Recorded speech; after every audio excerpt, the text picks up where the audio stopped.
এই অবক্ষয়ের কথা শুনে নিজেকে অবক্ষয় থেকে মুক্ত না করে যদি ওই পথে চলতে থাকো, তাহলে আল্লাহ তাআলা তোমাদেরকে কিয়ামতের দিনের ভয় দেখিয়েছেন।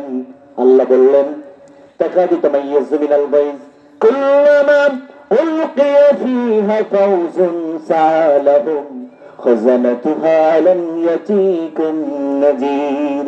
জাহান্নাম যখন তাদেরকে দেখে রেগে ফেটে পড়তে থাকবে, ওঠ পেতে থাকবে জাহান্নাম তাদের ধরার জন্য, জাহান্নামের ফেরেশতারা জাহান্নামে প্রবেশ করার আগে জাহান্নামের সামনে দেখে অবাক হয়ে যাবে, অবাক হয়ে যাবে। Why you have come here?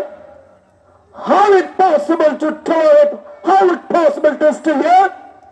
আর এখানে থাকার জায়গা না তো, এখানে আসলে কেন? কি ব্যাপার, কি হলো, এখানে কেন তোমরা? ফেরেশতারা অবাক হয়ে যাবে। ফেরেশতারা দেখিয়ে বলবে, দেখো জাহান্নাম গর্জন করছে।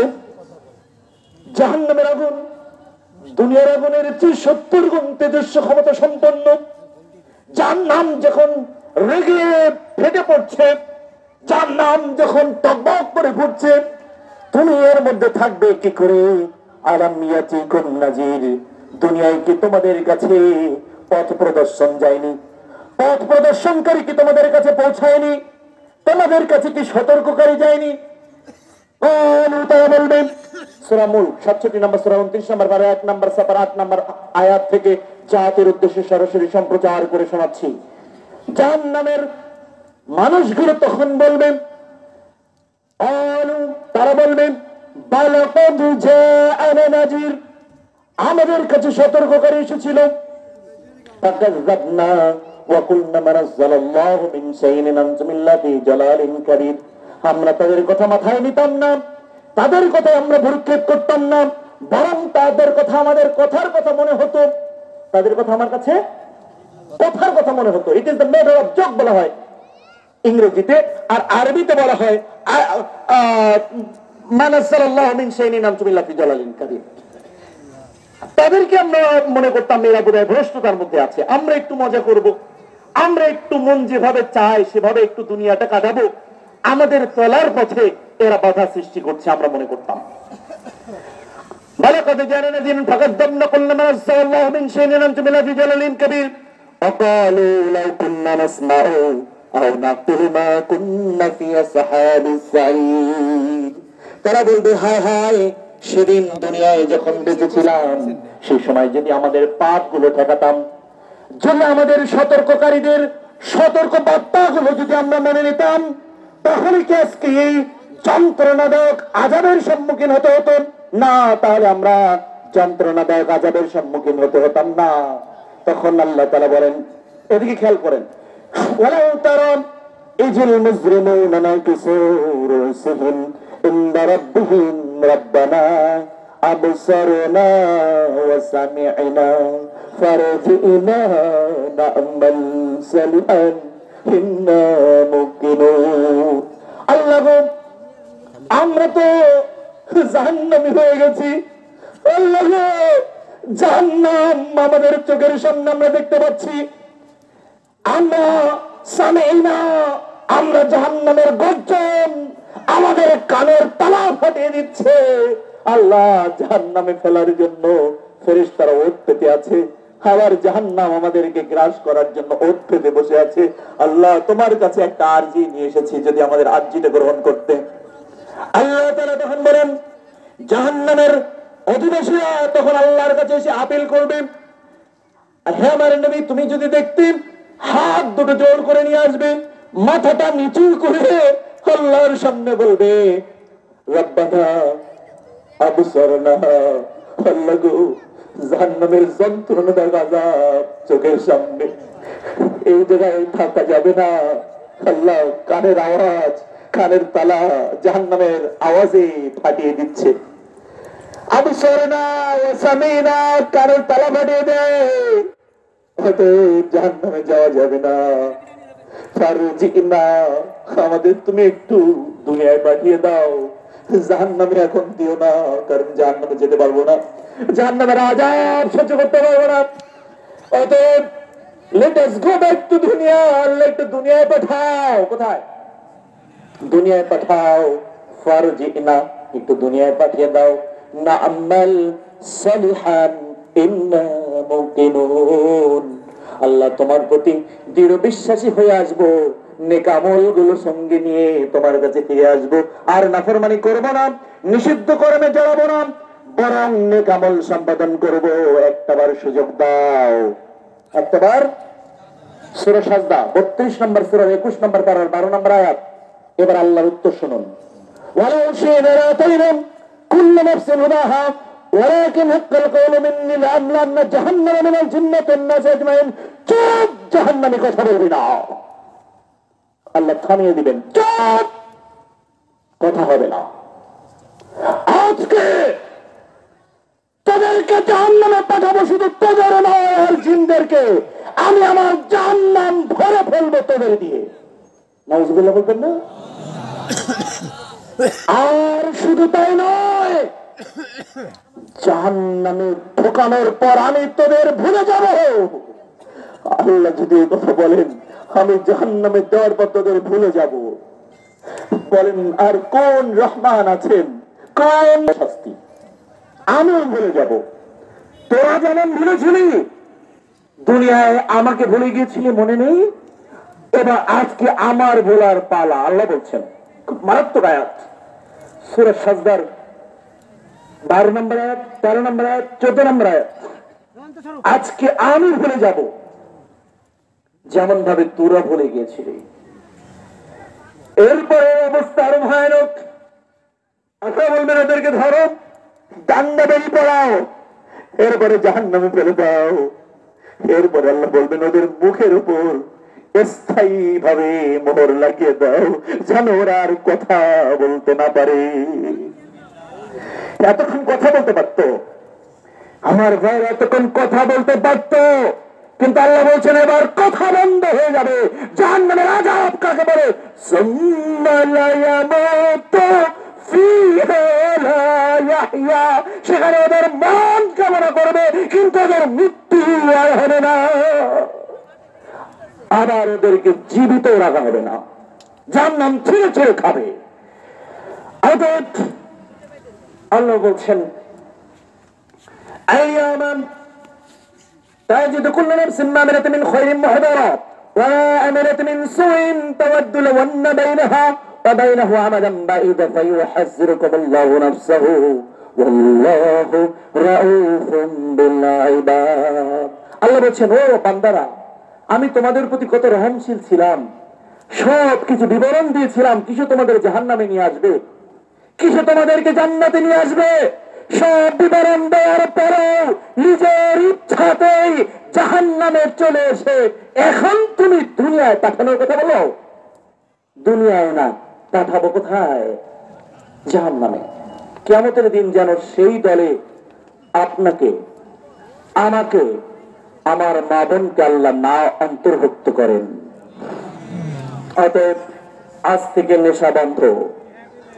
আজ ইন্নামাল খামরু ওয়াল মাইসির, আজ থেকে মোবাইলের সব ধরনের গেমস যেগুলোর নাম জুয়া, আজ থেকে বিশ্বকাপ, আজ থেকে যত প্রকার প্রতিযোগিতামূলক খেলা রয়েছে সব খেলা বন্ধ করতে হবে।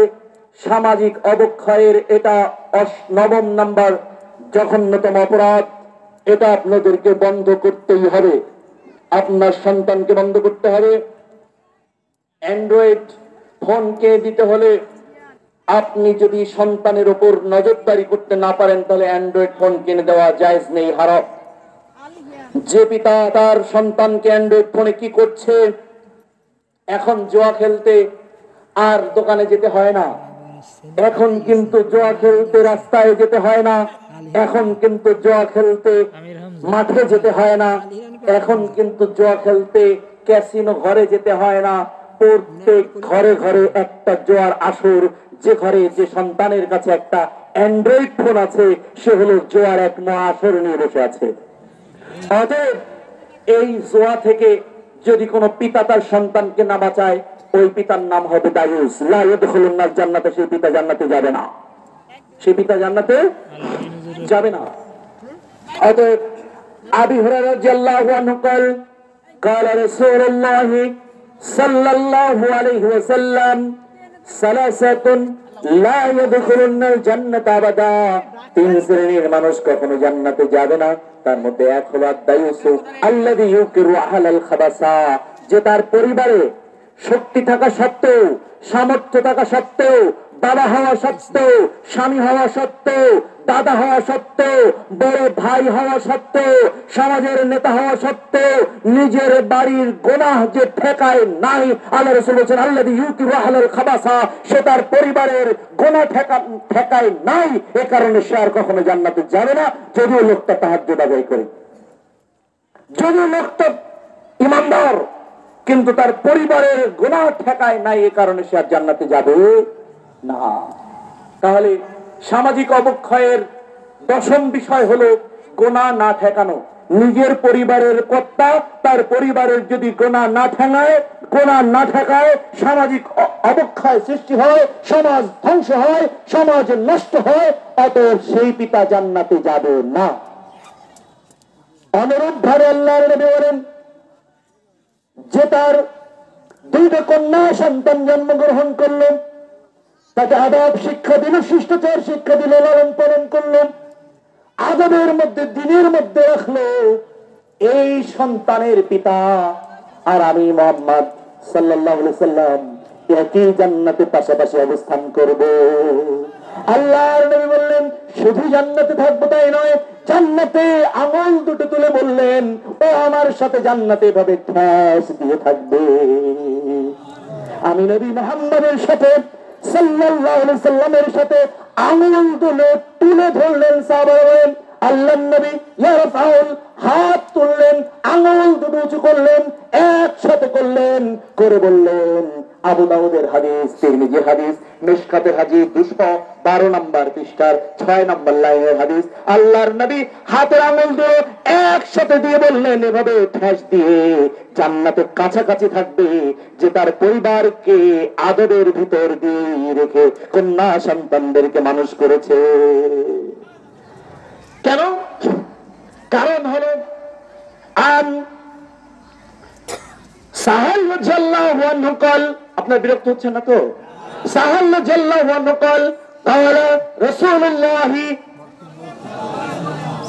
এই তো বিরক্ত হয়ে গেছেন, তাহলে আওয়াজ এমন কেন? বলেন قال রাসূলুল্লাহ সাল্লাল্লাহু আলাইহি ওয়াসাল্লাম ফাত্তাকুদ দুনিয়া ওয়াত্তাকুন নিসা আউয়ালা ফিতনাত বনি ইসরাঈল কানাত মিনান নিসাই। আল্লাহ রাসূল বললেন সামাজিক ফিতনা সৃষ্টি হয়েছিল বনি ইসরাঈলদের মেয়েদের কারণে, মহিলাদের কারণে। মহিলারা সমাজকে যতটা ধ্বংস করতে পারে, যথেষ্ট নষ্ট করতে পারে, অন্য কোনো কিছু দিয়ে সমাজ এত ধ্বংস হয় না। অতএব বনি ইসরাঈলরা ধ্বংস হয়েছিল মহিলাদের কারণে।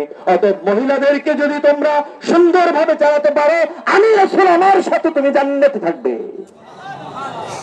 অতএব সামাজিক অবক্ষয়ের সবচেয়ে বড় বিষয় হলো মহিলাদেরকে বেপর্দায় রাখা, আর যে মহিলাদেরকে পর্দার মধ্যে রেখে যথাযথ রাখতে পারবে সে আল্লাহ রাসূলের সাথে জান্নাতে থাকবে। পরে তার রাসূল বললেন রাজুলাতুন মিনান নিসাই জান্নাতে যাবে না পুরুষ মার্কা মেয়ে লোক, জান্নাতে যাবে না পুরুষ মার্কা মেয়ে লোক। পুরুষ মার্কা মেয়ে লোক মানে যে মেয়ে লোক হাসিনা হয় সে জান্নাতে যাবে না। হাসিনা হয় মানে রাষ্ট্রের প্রধান হবে পুরুষ, পুরুষগুলো যখন সব মরে যাবে তখন হাসিনা প্রেসিডেন্ট হবে, তখন হাসিনা প্রাইম মিনিস্টার হবে। আর তোমাদের খালেদা জিয়া সব পুরুষরা যখন মরে যাবে তখন তোমাদের খালেদা জিয়া প্রধানমন্ত্রী হবে, আমার আপত্তি নেই। কিন্তু সমাজ ধ্বংস হবে, রাষ্ট্র ধ্বংস হবে নারী যদি পুরুষের অবস্থানে চলে যায়। এ কথা আমেরিকা বুঝলেও বাংলাদেশের কপাল পরে মুসলমান বুঝে নাই। আমেরিকা তাদের ইতিহাসে কখনোই কোনো মহিলাকে প্রেসিডেন্ট বানায়নি, ওরা বানাবেও না। তোদেরটা বানাবে, তোদের ওদের পায়ের তলে রাখার জন্য তোদের রাষ্ট্রপ্রধান, তোদের অফিস প্রধান, এমনকি তোমাদের পরিবার প্রধানকে ওরা নারী বানিয়ে দেবে। হ্যাঁ, ডক্টর ইউনূসের জন্য আমি দোয়া করি, তাতে সমস্যা নাই। আল্লাহ ওনার ভালো করুক, ওনার দিয়ে রাষ্ট্র ভালোভাবে চলুক। কিন্তু ওনাকে কিন্তু নোবেল পুরস্কার দেওয়া হয়েছে মূলত নারীকে প্রধান বানানোর জন্য। এটা তো তোমরা জানো না, আমাদের ইউনূস চাচাও জানে না। উনি আমার ওয়াজ থেকে আজকে তো তোমাদের কোনো রেকর্ড টেকর্ডের ব্যবস্থা নেই, তাহলে ওনার কাছে কেমনে যাবে? আমার সব ওয়াজ হাসিনাও শুনতো, তোমরা জানো নি? হাসিনা নিজেই আমার আয়নাঘরে নেওয়ার জন্য আদেশ করে দিছিল যে এতের বাইরে রাখার দরকার নেই। আমার লেখা একটা কিতাব আমি নিয়ে আসছি সঙ্গে করে। তোমাদের যদি কোনোদিন সম্ভব হয়, এই কিতাবটা বাংলাদেশের কোন আলেম এতটা কলিজা নিয়ে কিতাব রচনা করতে পারে নাই। এই কিতাবটা যখন হাসিনার কাছে পৌঁছাইছে, কয় হয় ওরা মেরিয়ালা, নাহলে আয়নাঘরে জনমের মতো রেখে দেবে। এটা হলো হাসিনার সিদ্ধান্ত ছিল। আর না হয় হাসিনার সিদ্ধান্ত ছিল যে ইউসুফ জান তুমি আমাদের দলে যোগ দাও, আমি তোমাকে ওলামা লীগের প্রেসিডেন্ট বানিয়ে দেব। আমাকে প্রস্তাব দিল গণভবনে নিয়ে, আমাকে বললো ইউসুফ জাহান মন্ত্রিত্ব দিব, তোমার এই ভয়েসটা গলাটা আমাদের দরকার। তোমার যখন ইসলামের পক্ষে, আমাদের দলে ইসলাম আছে, আমি তোমার বলছি না তুমি ইসলামের বাইরে আসো। আমাকে বললো যে ইউসুফ জাহান আমাদেরও তো একটা দল আছে। আমরা কি দল? ওলামা লীগ। তুমি এখানে সভাপতি হও, তুমি ইসলামিক ফাউন্ডেশনের দায়িত্ব নাও। আমি বলেছিলাম, স্যার সম্বোধন করে বলেছিলাম, শুনুন, ওলামা লীগের প্রেসিডেন্ট নয়, আমি তো সেই নবী মুহাম্মদ রাসূলুল্লাহ সাল্লাল্লাহু আলাইহি ওয়াসাল্লামের ইলম ওয়াল আলেম, যিনি বলেছিলেন তোমাদের আরবের সুন্দরী নারী নয়, সমস্ত পৃথিবীর নেতৃত্ব নয়, এক হাতে যদি চাঁদ আর এক হাতে শুদ্ধ হয়ে দাও, আমি তাওহীদ থেকে বয়ে যাব না। মন্ত্রিত্ব নয়, যদি আপনার প্রধানমন্ত্রিত্ব চেয়েছেন, ইউসুফ জাহানকে এক চুল সরানো যাবে না। তখন যে সিদ্ধান্ত দিয়েছিল, এই ইউসুফ জাহান যদি রয়ে থাকে, আওয়ামী লীগ কেন বিএনপির ছাড় হবে না? বিএনপি আলাদের বলছিল এ তো কারো ছাড়বে না।